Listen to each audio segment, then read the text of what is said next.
નમસ્કાર મિત્રો દેશ અને દુનિયાના સુપરફાસ્ટ સમાચારમાં તમારું સ્વાગત છે। પાકિસ્તાનની શાળામાં બોમ્બ વિસ્ફોટ, અનેક વિદ્યાર્થીઓ ઘાયલ। પાકિસ્તાનના ખૈબર પખ્તુનખ્વામાં શાળામાં બોમ્બ બ્લાસ્ટ થતાં અનેક વિદ્યાર્થીઓ ઘાયલ થયા છે। પોલીસના જણાવ્યા અનુસાર ધોરણ 4નો એક વિદ્યાર્થી રમકડા જેવો દેખાતો બોમ્બ રસ્તા ઉપરથી લઈને ક્લાસરૂમમાં લાવ્યો અને ફેંકતા વિસ્ફોટ થયો હતો।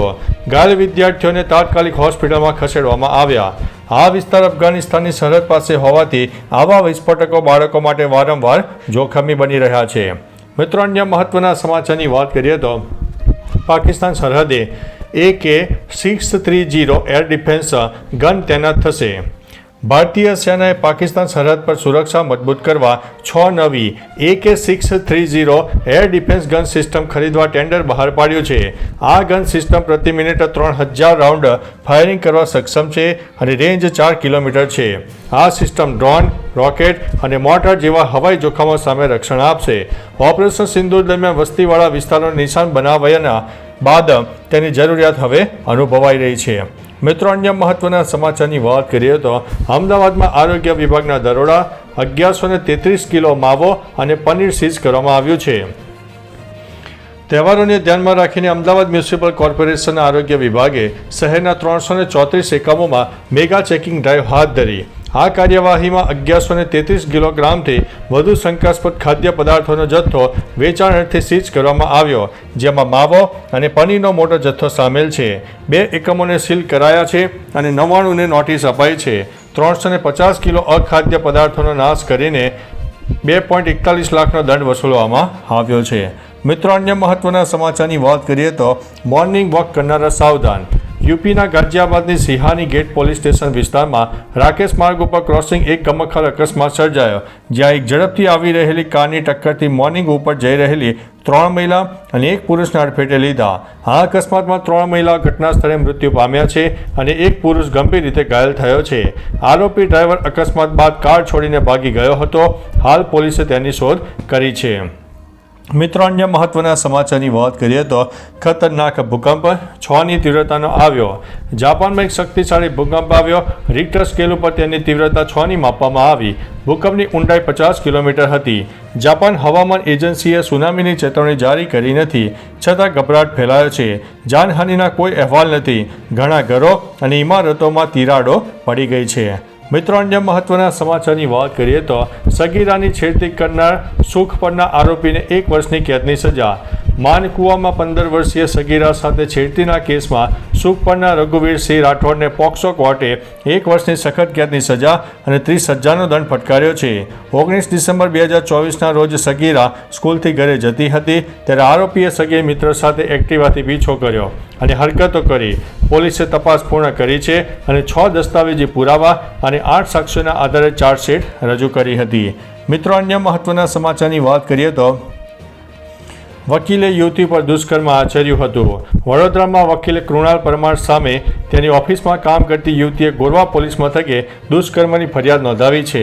આરોપીએ યુવતીને મજબૂરીનો લાભ લઈને દુષ્કર્મ આચર્યું હતું। ફોટો અને વિડીયો બનાવીને વાયરલ કરવાની ધમકી આપી। આરોપીએ આ ફોટો અને વિડીયો યુવતીના મિત્રને પણ મોકલ્યા। પોલીસે વકીલની ધરપકડ કરીને તપાસ શરૂ કરી છે। યુવતીએ જુલાઈમાં નોકરી છોડી હતી। મિત્રો, અન્ય મહત્વના સમાચારની વાત કરીએ તો શક્તિ વાવાઝોડું નબળું પડ્યું। શક્તિ વાવાઝોડું નબળું પડતા ગુજરાતમાં 8 અને 9 ઓક્ટોબરે દક્ષિણ ગુજરાત અને સૌરાષ્ટ્રમાં વરસાદની શક્યતા છે। જામનગર, પોરબંદર, દ્વારકા, સુરત, નવસારી અને વલસાડમાં હજુ પણ વરસાદની શક્યતા રહે છે। વાવાઝોડું કચ્છ અને દ્વારકાના દરિયાકાંઠે 110 કિલોમીટર પ્રતિ કલાકની ઝડપે પવન સાથે અસર કરી શકે છે। માછીમારોને દરિયો ન ખેડવાની સૂચના આપવામાં આવી છે। બંદરો ઉપર LCS 3 અને દક્ષિણ કાંઠે DC1 સિગ્નલ લાગુ પડાયું છે। અમદાવાદમાં હળવો વરસાદ થઈ શકે છે। મિત્રો, અન્ય મહત્વના સમાચારની વાત કરીએ તો ધોલેરા હાઈવે ઉપર 2 બસનો ગમખ્વાર અકસ્માત। ધોલેરા ભાવનગર હાઈવે પર હેબતપર ગામ નજીક 5 ઓક્ટોબરે સવારે 2 લક્ઝરી બસ વચ્ચે અકસ્માત સર્જાયો, જેમાં 10 લોકો ઈજાગ્રસ્ત થયા છે। 3ની હાલત ગંભીર છે। જોરદાર ટક્કરથી એક બસ પલટી ખાઈ ગઈ। 108 એમ્બ્યુલન્સ દ્વારા ઘાયલોને ભાવનગર હોસ્પિટલમાં ખસેડવામાં આવ્યા છે। પોલીસે તાત્કાલિક ઘટના સ્થળે પહોંચીને તપાસ શરૂ કરી છે અને અકસ્માતનું કારણ જાણવા કાર્યવાહી કરી છે। મિત્રો, અન્ય મહત્વના સમાચારની વાત કરીએ તો એરપોર્ટ ઉપરથી સોનાની દાણચોરી ઝડપાઈ। અમદાવાદ એરપોર્ટ પરથી દુબઈથી આવેલી એમિરેટ્સ ફ્લાઇટ EK540માં મુસાફરી કરતા ભારતીય પુરુષ પાસેથી કસ્ટમ અધિકારીઓએ 59.70 લાખની કિંમતના 491.400 ગ્રામ સોનાની દાણચોરી ઝડપી પાડી છે.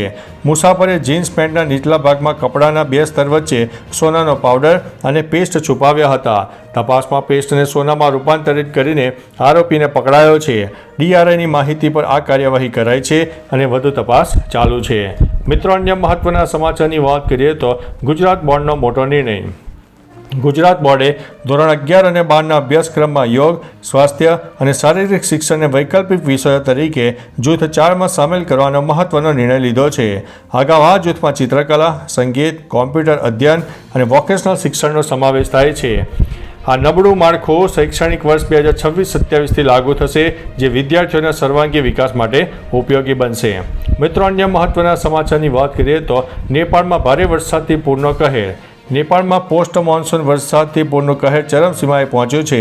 27-28 નવેમ્બરના ભારે વરસાદથી 21 જિલ્લાઓ પ્રભાવિત થયા છે, જેમાં 236 લોકોના મોત થયા છે, 173 ઇજાગ્રસ્ત થયા છે અને 19 લાપતા છે. 8 મુખ્ય નદીઓ જેમાં બાગમતી, કોસી સહિત અનેક ખતરાના નિશાન ઉપરથી વહી રહી છે, જ્યારે 12 નદીઓ એલર્ટ લેવલ ઉપર જોવા મળી છે. કોસી અને મધ્ય પ્રાંતમાં હજુ પણ ભારે વરસાદની શક્યતા છે અને સોમવાર સુધીમાં મધ્યમ પૂરનું પણ જોખમ છે. તો ચાલો મિત્રો, ફરીથી દેશ અને દુનિયાના સુપરફાસ્ટ સમાચાર લઈને મળતા રહીશો. ત્યાં સુધી અમને રજા આપશો. નમસ્તે.